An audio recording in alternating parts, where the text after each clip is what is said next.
السلام علیکم ورحمۃ اللہ وبرکاتہ۔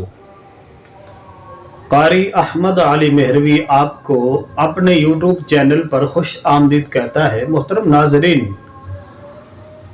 کچھ لوگ علماء سے استغفار کرنے کی فضیلت سنتے ہیں تو پھر استغفار پڑھنا شروع کر دیتے ہیں۔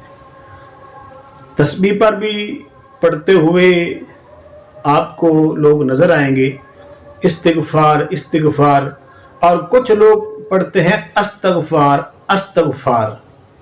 تو صحیح طریقہ کیا ہے استغفار کرنے کا؟ تو محترم ناظرین، بالکل گھما پھرا کے بات نہیں کروں گا، پہلے تو آپ کو بتاتا ہوں کہ صحیح طریقہ کیا ہے، اور بعد میں آپ کو استغفار کرنے کی فضیلت بھی بتاؤں گا۔ یا استغفار، ان کی تسبیحات کرنا یہ ٹھیک نہیں ہے۔ اصل میں پڑھنا چاہیے استغفر اللہ، جس کا معنی ہے میں اللہ تعالی سے مغفرت مانگتا ہوں۔ تو یہ درست ہے، اس کی تسبیح کیا کریں، اس کو جتنا زیادہ ہو سکے پڑھا کریں، اس میں ہر مشکل کا حل ہے۔ جب آپ کسی بھی پریشانی میں ہونا تو استغفر اللہ، اس کی کثرت کریں۔ استغفار یا استغفار یہ نہیں پڑھنا چاہیے، بلکہ پڑھنا چاہیے استغفر اللہ۔ اور مزید اگر آپ کے پاس وقت ہو تو پھر پڑھیں استغفر اللہ ربی من کل غم واتوب الیہ۔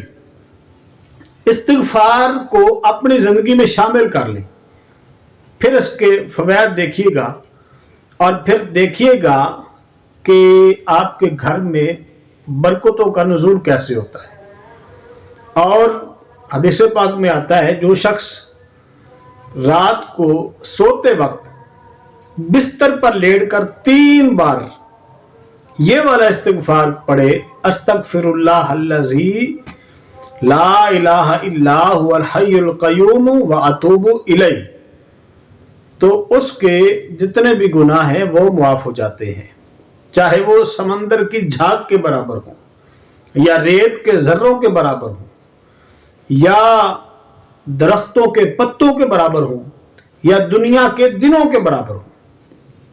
تو اس کو اپنی زندگی کا حصہ بنائیں۔ انشاءاللہ میں بڑے یقین سے کہتا ہوں کہ آپ کی زندگی بدل جائے گی۔ اور اگر آپ کے پاس مزید وقت ہو تو پھر سید الاستغفار پڑھا کریں۔ سید الاستغفار کیا ہے یہ سکرین پہ آپ کو نظر آ رہا ہوگا۔ تو استغفار کرنے کی بہت فضیلت ہے۔ رسول اللہ صلی اللہ علیہ وسلم بھی کثرت کے ساتھ استغفار کیا کرتے تھے، تو ہمیں بھی کثرت کے ساتھ استغفار کرنی چاہیے۔ اس کے فضائل بہت ہیں، جتنے بھی بیان کریں وقت کم ہے۔ تو آخر میں آپ سے یہ کہوں گا کہ کافی دنوں کے بعد میں نے ویڈیو بنائی ہے، تو یقیناً آپ جو مجھے سنتے ہیں وہ سوچ رہے ہوں گے کہ آپ اتنا لمبا عرصہ کہاں غائب رہے۔ تو اس میں 2 وجوہات ہیں۔ ایک تو مصروفیت بڑھ گئی ہے، وقت نہیں مل رہا تھا، اور دوسرا کچھ موبائل کا بھی ایشو تھا، کوئی خرابی تھی۔